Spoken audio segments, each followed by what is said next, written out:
Good morning, you expats. I'm on my way to Zhenjiang City.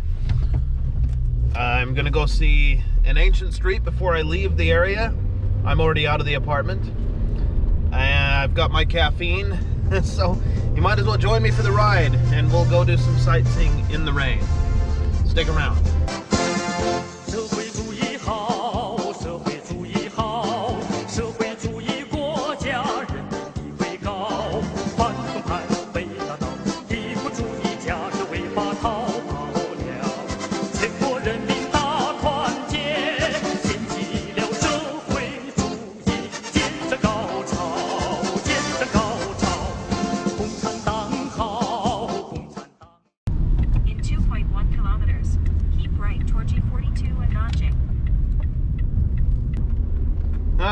So Zhenjiang. I know I'm pronouncing it way wrong. If you're Chinese or have any grasp of the language, you know, from my my speaking ability with Chinese is pretty bad. My the tones and all of that, you know. But anyway, Zhenjiang City has a history as old as China. Going all the way back to the first emperor of the Qin dynasty, who united all of China. It was a thing. So, I mean, as all cities go in China, it's got a lot of history. 60 kilometers per hour speed limit, camera ahead. Unfortunately, I don't know how much history this ancient street actually has. We'll see when we get there.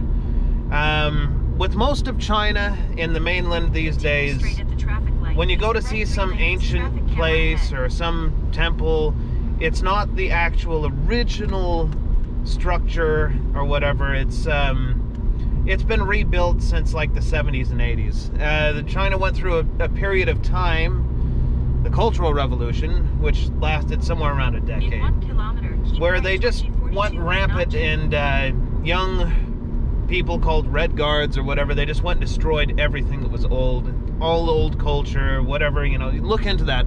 It's an interesting part of Chinese culture, or not culture, history, where they destroyed culture.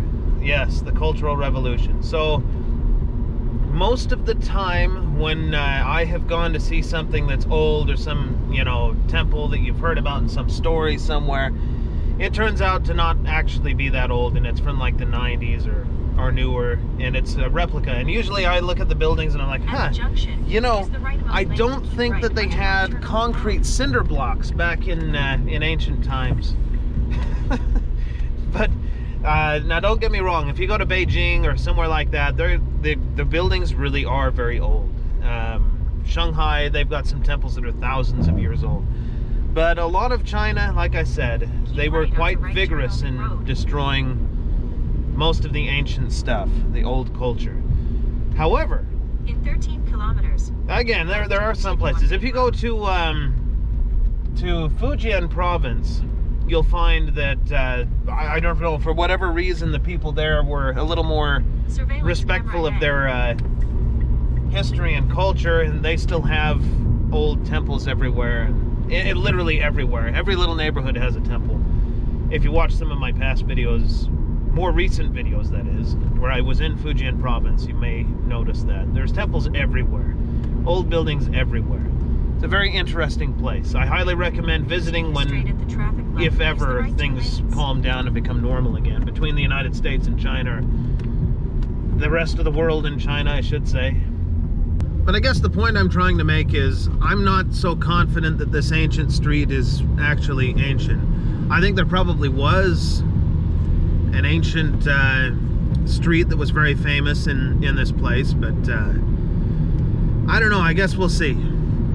We'll see how ancient it actually is. Maybe the people here were somewhat respectful. This is pretty close to Nanjing, which was the cap. No, that they might have been even more disrespectful of ancient stuff here, just to take out their vengeance on the Kuomintang, or the Republic of China, after they left for Taiwan. We'll see.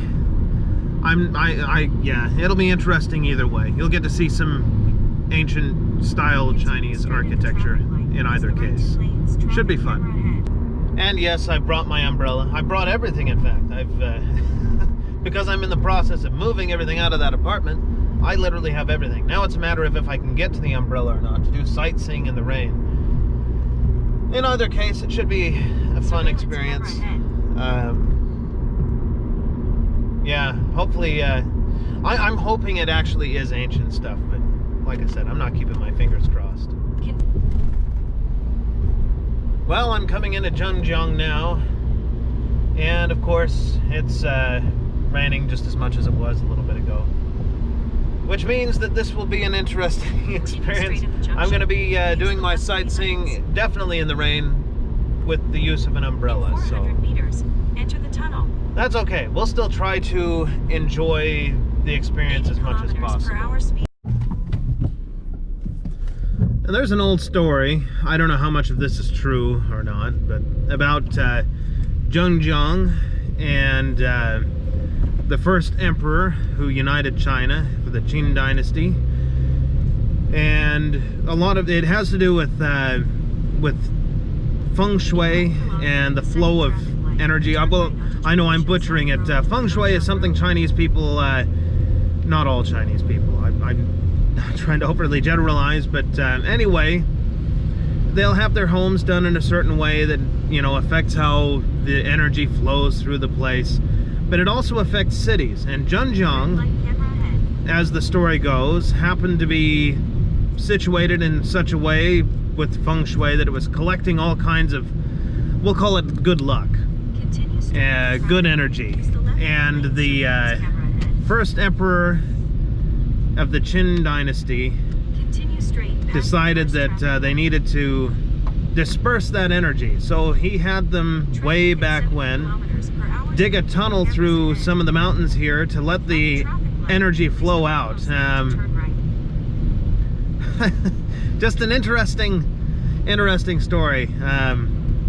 I guess back then this place was a very it had good fortunes. Today Zhenjiang is really just a small place that most people in the outside world know nothing about. If you're inside China, someone will probably know what it is, but yeah, it's not like it's a very important city or anything, but I guess once upon a time it was. Okay, so in order to get over there, I've got to go under the street, which means, come on umbrella, there we go, which means going down into the depths. So they have this a lot of times in big cities. This almost looks like I'm going into a subway station. Maybe they hope that one day Zhenjiang will be big enough to be able to have its own subway system. But right now it's just a tunnel under the road to the ancient street. In Beijing and in Shenzhen and some other places that I've been, these underground passages that they have under the roads sometimes serve as a home for the homeless. They'll have their whole everything set up, bed, little cooking stuff underneath the road. It's a part of, or an image of China that you don't usually get to see. For obviously reasons, they want to give a good impression. There's not a lot of homelessness in China, so it's not like in an American city where you see a lot of homeless people going around, but it does happen. I think more often it's people that don't want to lose face by going back home and showing that they had to give up or something like that. But it does happen. It's unfortunate, but it does.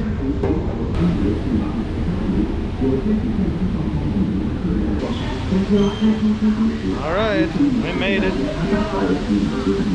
Now to see what this ancient street is all about.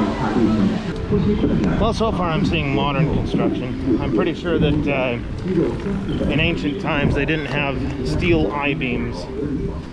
So I don't know. And the architecture, at least here on the outside, does not look like ancient. It looks more like what they built in the 1920s and 30s in China. But we'll see more when we get onto the ancient street proper and see if it really is an ancient street. Like I said, China's full of these kinds of things where they'll have like an ancient temple or something, but it's not. It's modern reconstruction of what was once an ancient temple that got destroyed during the Cultural Revolution, or is no longer there because well, nobody cared about the old stuff and didn't take care of it. So we'll see about this though. Okay, so the place is ancient and there's a lot of history here, but a lot of the buildings are well, they're reconstructions or renovations, I guess you would say. Oh, but yeah, it certainly looks pretty, and most of it is free. I mean, it's just shops and restaurants. See, here's a pizza restaurant actually. I'm walking by. Western food, even steak. So not many Western tourists come to Zhenjiang, but if you find yourself here on business for some reason, I know a lot of people, if you're working with glasses, assuming that the world goes back to normal and trade resumes, yeah, you might find yourself in the area dealing with lenses for glasses, and this isn't far, so make it a point to come and have a look. I guess I better find out more about this history so I can tell you guys why this place is significant.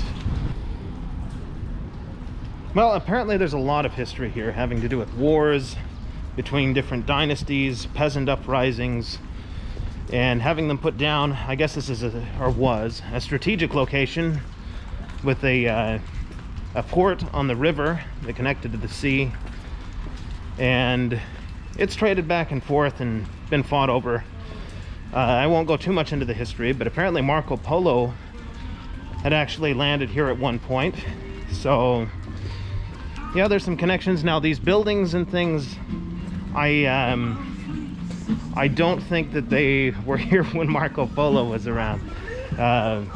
Again, I'm pretty sure that for the most part these are all modern construction, and whatever ancient thing was here, probably not here anymore.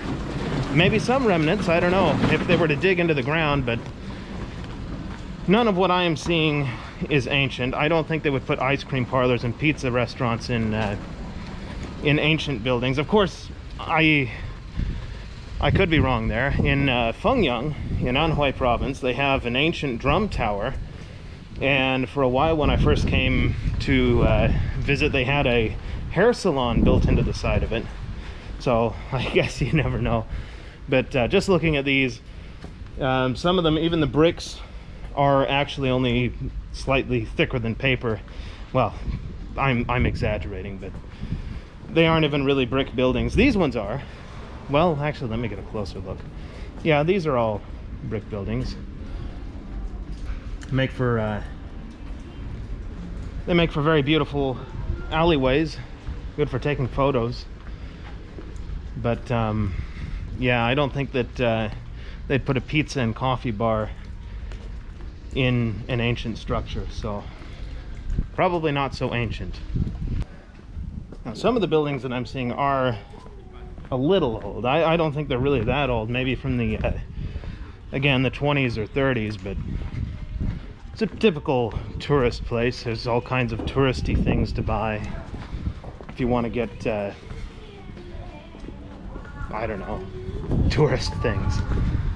Yeah, I've never really been one for touristy things, but it's kind of interesting. I mean, when I was in Thailand, I went to that what was it, the floating market, which is literally, it's just a market for tourists. I mean, it's just to buy souvenirs and that sort of thing. But I went on it. Sometimes it's fun to go see those kinds of things. And if you're traveling on business and you're tired of just doing work and you need to get away, I suppose this would do the trick.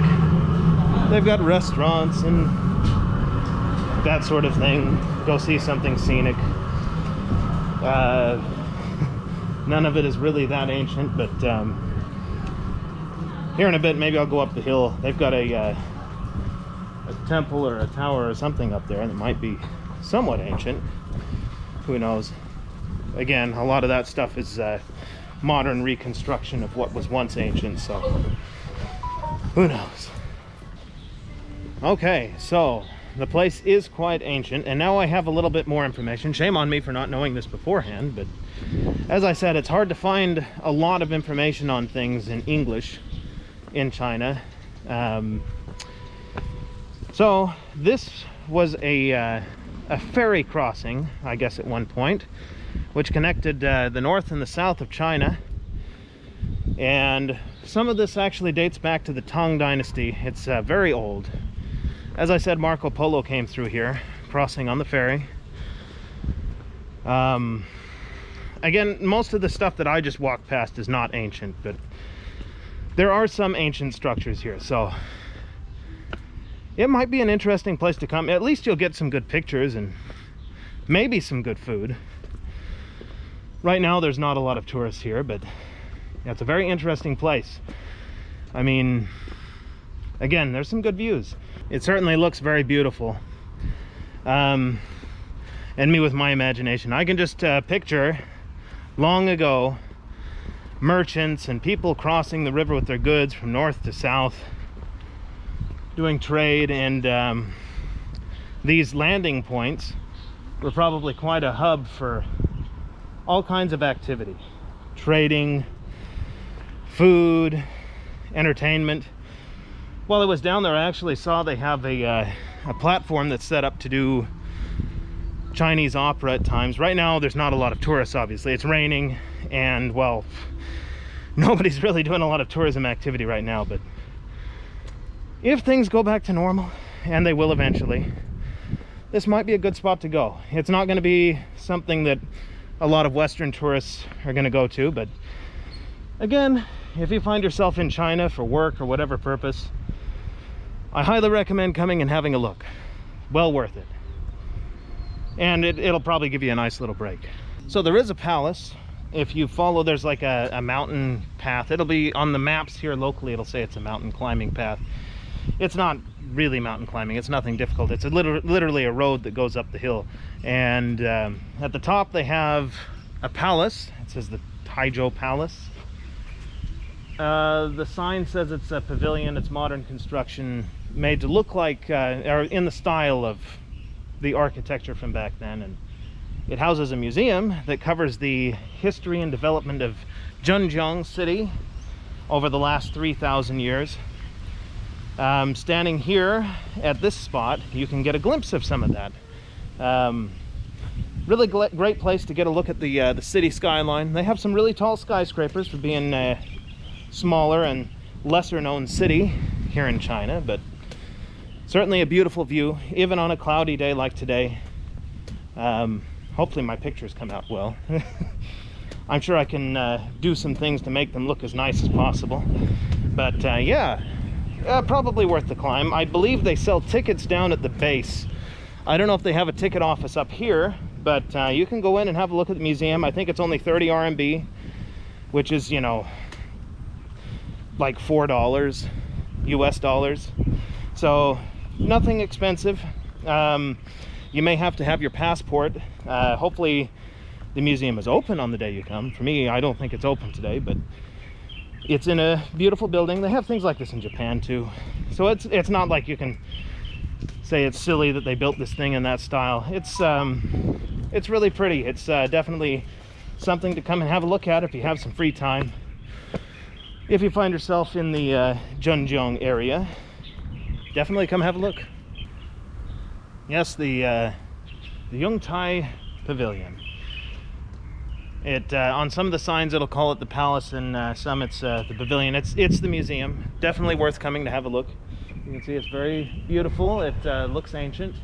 It is modern construction, but well worth coming and having a look, learning a little bit about Zhenjiang and its 3,000 year history and development. Especially in this area where even the West has a tie to this place with Marco Polo. and his waiting to cross in this very place. So very interesting stuff. So much of this would have been here at the time when Marco Polo was waiting for his ferry to cross, but I believe the Cultural Revolution was not very kind to the area, and much of this was destroyed and rebuilt. I believe the latest incarnation of renovations to restore it would have been from 1999, according to the sign. They didn't want to come out and say, hey, everything got destroyed during the Cultural Revolution, but that's pretty much what it said, and they restored it in 1999, which is typical of these places. They've done a pretty good job. It's very beautiful. You still have a lot of old brickwork, which may have survived. I saw some of the buildings were actually built in 1914, so definitely worth coming to have a look. If nothing, just to get a feel for the history of the area. They do have some ancient leftovers that haven't been destroyed and rebuilt. Here is Joguan Tower from the Yuan Dynasty. It was built in about 1311, and it still stands here today. As you can see, it's Tibetan. It has something to do with Tibetan Buddhism. Since I'm not an expert on religions or anything, I really don't want to say too much about it, but it's very rare to see something like that perfectly preserved, especially with the tumultuous history or recent history and all of Chinese history that has been. Really amazing to see it's here. So that is something that would have been here when Marco Polo came through. I don't know that he would have come over here and seen that. As far as I know, he just waited here to catch the ferry. But yeah, Zhenjiang. Again, if you ever find yourself bored and you're here on business or you're here working or doing something, then it's certainly a good place to come and have a look. So, to see some history, get to see some cool buildings, maybe buy some souvenirs, get something to eat. I don't know. But that's probably about all I've got for this little excursion. If you enjoyed it, let me know what you think in the comments. Like, share, subscribe, all that stuff, and I guess I will see you guys in the next one.